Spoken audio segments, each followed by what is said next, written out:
Según los políticos, la población mundial puede dividirse de la siguiente manera. El 90% son borregos analfabetos que solo ven fútbol y son incapaces de desarrollar espíritu crítico. Un 9% son personas con educación y cultura, realizan profesiones útiles, están preocupados por el medio ambiente pero tienen bajos salarios y no tienen poder ni influencia.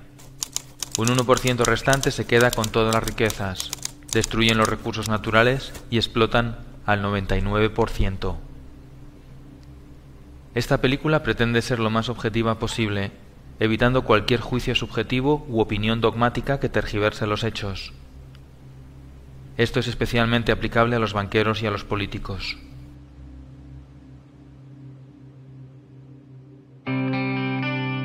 Según el Bank for International Settlements, los bancos alemanes y franceses tienen expuestos en la economía española y la italiana unos 730.000 millones de euros. Según Santa Claus, el mayor problema de la economía española es el déficit público.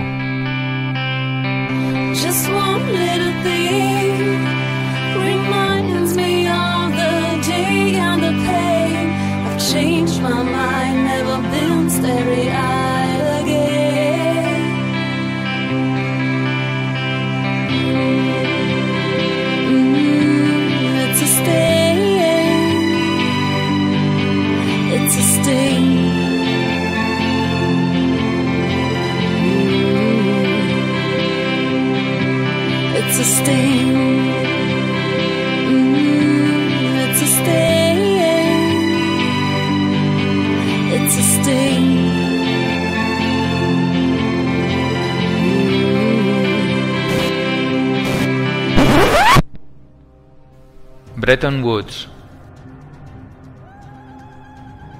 El 1 de julio de 1944, Estados Unidos convoca a 44 naciones que se reúnen en Bretton Woods.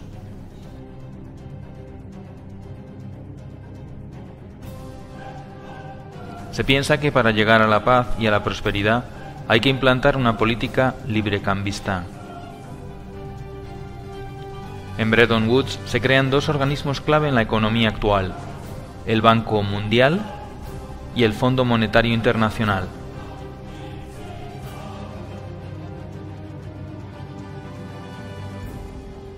El Fondo Monetario Internacional tenía como misión conceder préstamos a países con problemas en la balanza de pagos. El Banco Mundial ofrecería préstamos para economías que hayan estado en guerra y que necesiten ayuda. Se estableció el valor de las monedas con respecto al dólar y no al oro. Tanto Roosevelt como Truman apoyaron sin fisuras el acuerdo buscando la paz y la prosperidad gravemente dañadas después de las dos guerras mundiales y la Gran Depresión. Rusia se opuso al tratado, al igual que la Asociación Norteamericana de Banqueros, los economistas Taylor Petty y John Francis Neyland y el banquero Latimer Gray. Todos ellos vaticinaron que si el Fondo Monetario Internacional se establecía en países con problemas económicos, éste terminaría teniendo un poder absoluto sobre las soberanías nacionales.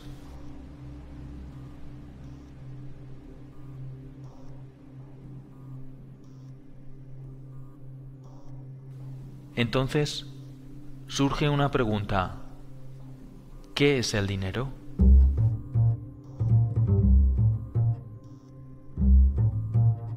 La mayoría de la población no sabe lo que es el dinero ni cómo funciona. De esa forma pueden ser engañados, manipulados y controlados fácilmente por los bancos y por los gobiernos.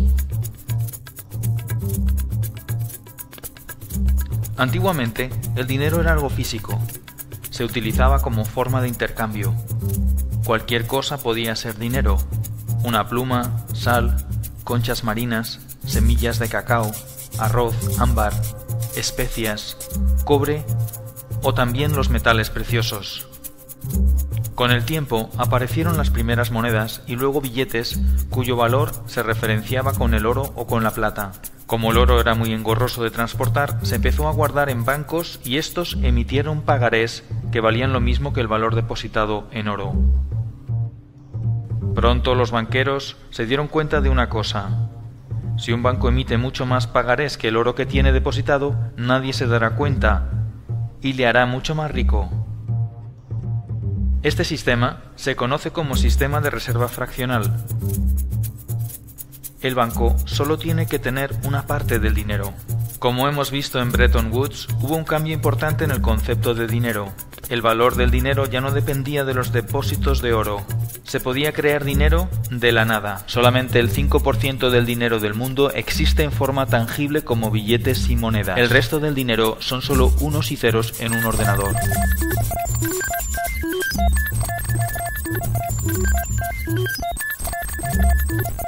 La actual política monetaria se basa en el sistema de reserva fraccionaria.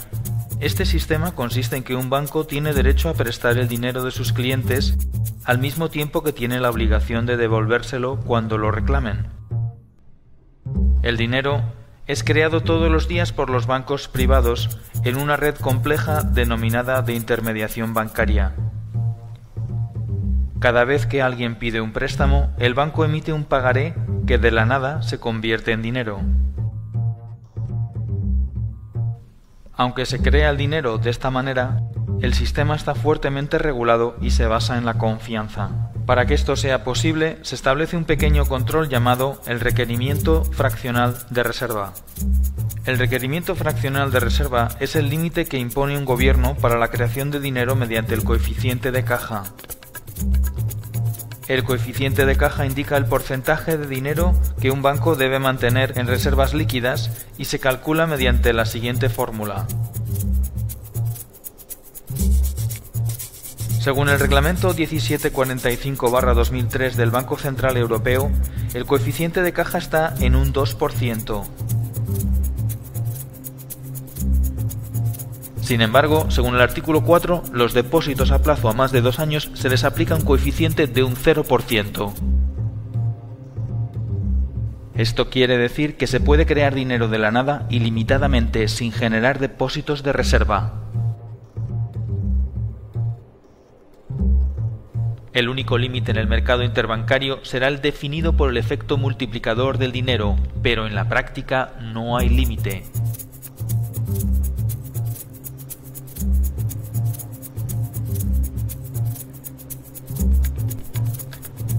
El efecto multiplicador define que por cada 1.000 euros se pueden crear de la nada 50.000 euros más. Es decir, por cada dólar o euro depositado se podían crear otros 50 más de la nada. Esto viene a ser un índice de la relación entre la economía real y la economía ficticia. En la práctica, el dinero lo crean los bancos privados cada vez que alguien solicita un préstamo. Es el prestatario el que aporta algo real, como por ejemplo su casa. Cuando un banco no puede pagar, se le rescata con el dinero de los ciudadanos. Cuando un ciudadano no puede pagar, se le echa a la calle con un desahucio legal y el banco se queda con la casa. Cuando los bancos no tienen dinero porque han agotado al límite su efecto multiplicador o bien porque su nivel de impago es muy superior, acuden a financiarse al Banco Central Europeo. El Banco Central Europeo es quien realmente hace la verdadera magia. Puede crear dinero de la nada y ponerlo a muy bajo interés y dárselo a los bancos. Ese dinero luego lo utilizan los bancos para especular, comprar bonos que el propio Estado tiene que devolver con mayor interés y prestarlo a intereses mucho mayores del 1%, generándoles unas plusvalías inmediatas por no hacer nada. De esta forma surge una pregunta ineludible. Si el dinero se crea de la nada solo en base a la deuda, ¿por qué los gobiernos no crean dinero y lo prestan directamente a las pymes y a las familias y así activar la economía? Sin embargo, estas operaciones solo benefician a los bancos y no a los ciudadanos. Surge así una nueva pregunta. ¿Por qué los políticos permiten que esto suceda?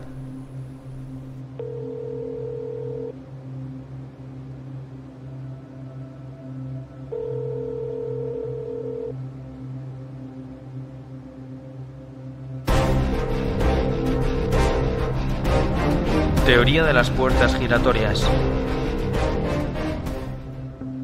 Los políticos gastan el dinero público en proyectos, endeudándose, pidiendo dinero a bancos que crean el dinero de la nada, pero que cobran intereses haciéndoles un favor.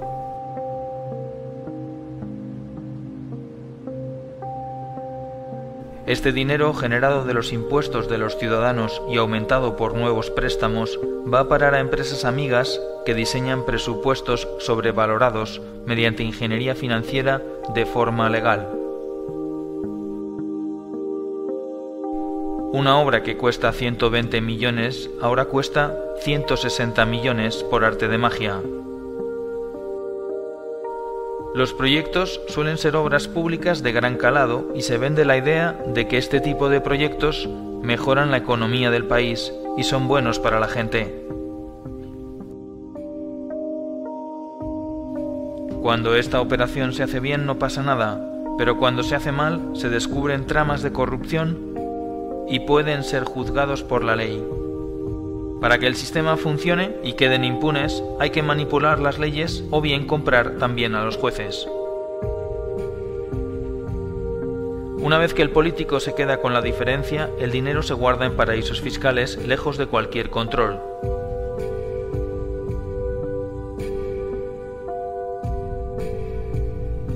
Las cantidades son tan grandes que incluso vale la pena pasar unos años en la cárcel.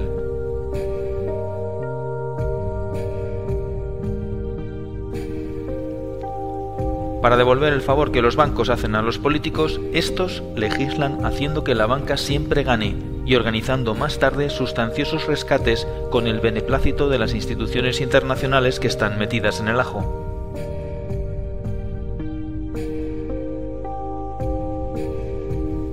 A veces es un banco, otras veces es una multinacional, otras una gran constructora. Con estas operaciones se genera un déficit público insostenible, que no es otra cosa que una deuda contraída de la nada a través de un banco. Todo se hace muy complicado para que nadie lo pueda entender.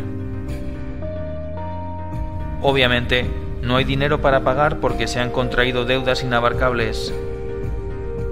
Se vende la idea de que hemos vivido por encima de nuestras posibilidades.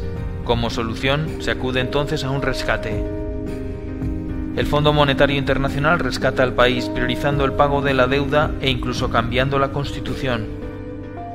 Pero para aprobar el nuevo préstamo, que también se crea de la nada, se exige al país que aplique unas medidas que garanticen el pago de la deuda. Las medidas van destinadas a esclavizar a la clase media mediante la bajada de salarios y el cese de los derechos adquiridos. Se privatizan los activos del gobierno y estos pasan a manos privadas, a precio de chollo.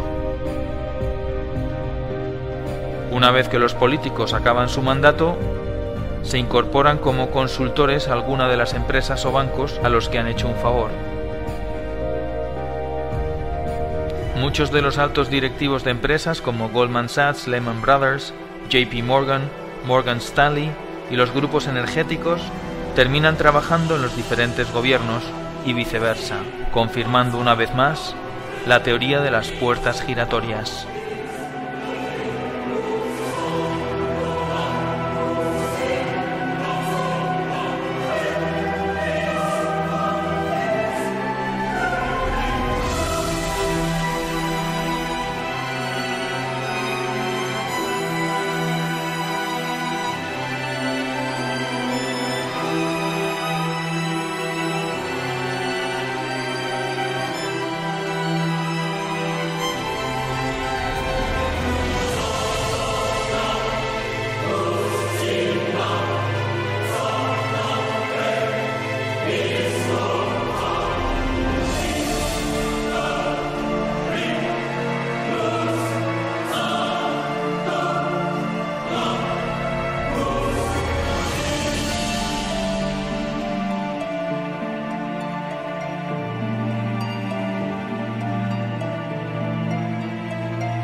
Da igual que sean de un signo o de otro, de derechas o de izquierdas, demócratas o republicanos, progresistas o conservadores.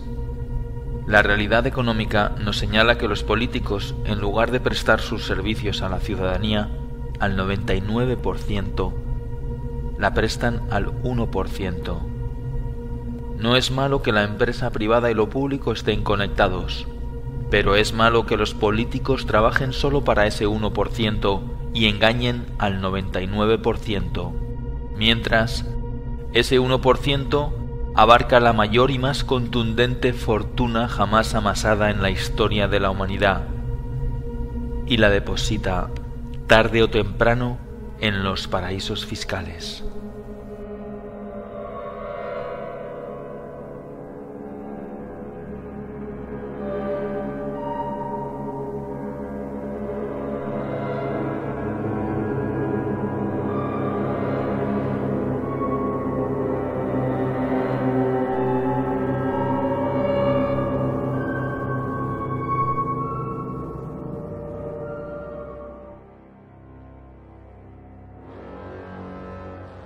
La gran mayoría de las empresas que cotizan en el IBEX 35 tienen presencia en los paraísos fiscales.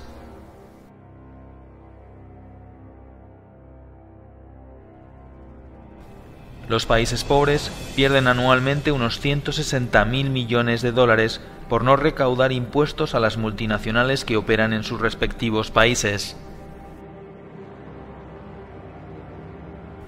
Según Eurostat, las inversiones financieras destinadas a los paraísos fiscales provenientes de la Unión Europea en el año 2011 ascendieron a 58.900 millones de euros. Según The Global Financial Integrity, en el año 2009, los flujos de capital que acabaron en paraísos fiscales fueron un total de 903.000 millones de dólares. Si todo el dinero destinado a los paraísos fiscales pagara impuestos, se podrían lograr los objetivos del milenio.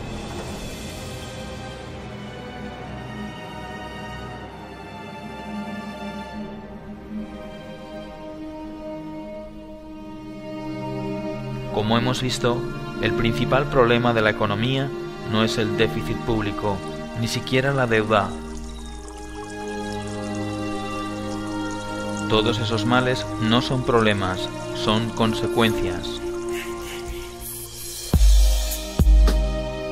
El sistema financiero y las corporaciones multinacionales, al no encontrar un límite a su actividad, han corrompido el sistema político sometiéndolo a sus intereses, dando la espalda a las personas, creando un mundo cada vez más absurdo y esclavizante. Los políticos trabajan para los lobbies financieros, dejando al ciudadano cada vez más indefenso y pobre.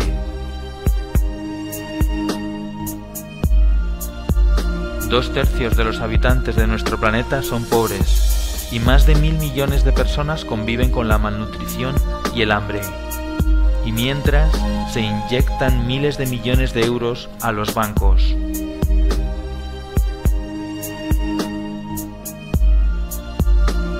¿Cómo es posible? El 99% de la población está cada vez menos protegida y es más vulnerable a ser explotada y padecer una miseria económica perpetua.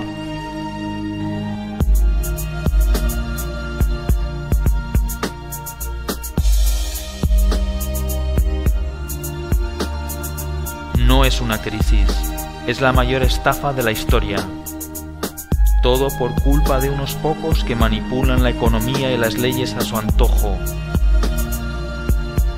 Entonces, surge una nueva pregunta, tal vez la última.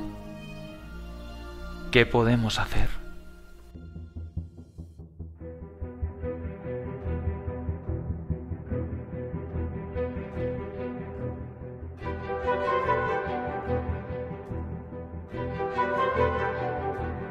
Creación de una tasa sobre operaciones financieras del 0,1%. Establecer un sistema de deuda odiosa para los casos de corrupción con un tribunal independiente que lleve a cabo auditorías sobre la deuda y sus acreedores. Acabar con el secreto bancario. Limitar la actividad de los paraísos fiscales mediante impuestos al capital circulante del 30%. Presionar a los partidos políticos para que reorienten sus políticas a favor del bienestar de los ciudadanos. Apoyar asociaciones que persigan una justicia más independiente del poder político y económico. Utilizar la banca ética. Presionar y participar en las organizaciones sindicales para contrarrestar el poder de las multinacionales y de las reformas laborales. Participar y apoyar organizaciones que fomenten la solidaridad y el comercio justo. Pon en marcha una iniciativa legislativa popular. Entérate de cuáles son las condiciones concretas en tu país. Participar y apoyar organizaciones que protejan el medio ambiente y propongan un modelo de crecimiento sostenible. No votes a los partidos mayoritarios. Lee libros e infórmate sobre la realidad. No te creas lo que te dicen los medios de comunicación, la mayoría están comprados. Piensa que la pasividad y el escepticismo son cómplices de la corrupción. Afíliate a un partido con el que estés en desacuerdo y trata de cambiarlo desde dentro. No utilices la violencia. Utiliza la cabeza. Somos el 99%. Tenemos mecanismos para contrarrestar el poder. Somos más fuertes. Somos más. Es hora de entrar en acción.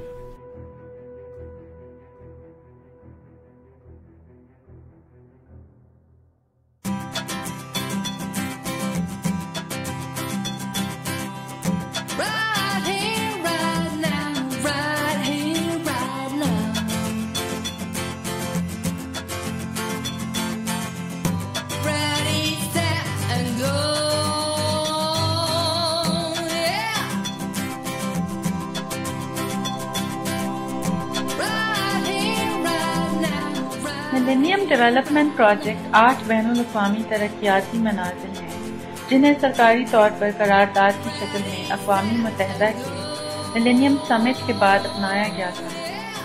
ये millennium summit अक़वामी मुत्तहिदा की millennium declaration के बाद करार पाया था।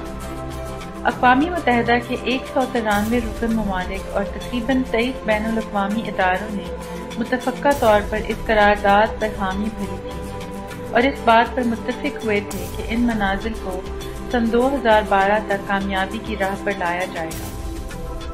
ये मनाज़िल ये हैं: 1. भूख और गुर्बत को जड़ से उखाड़ना। 2. तालीम का बुनियादी हक दिलवाना। 3. जिनसी तवाज़ुन और मुसावात को आगे बढ़ाना और औरतों को उनके हकूक़ दिलवाना और इनको इख्तियारात देना। 4. नए पैदा बच्चों की शराह अमवात में कमी लाना। 5.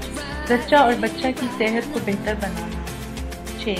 मलेरिया और एड्स जैसी मौलिक बीमारियों का मुकाबला करना। 7. माहौलियात को यकीनी सूरत देना। 8. दुनिया भर में लोगों को तरक्याती हिस्सादारी देना।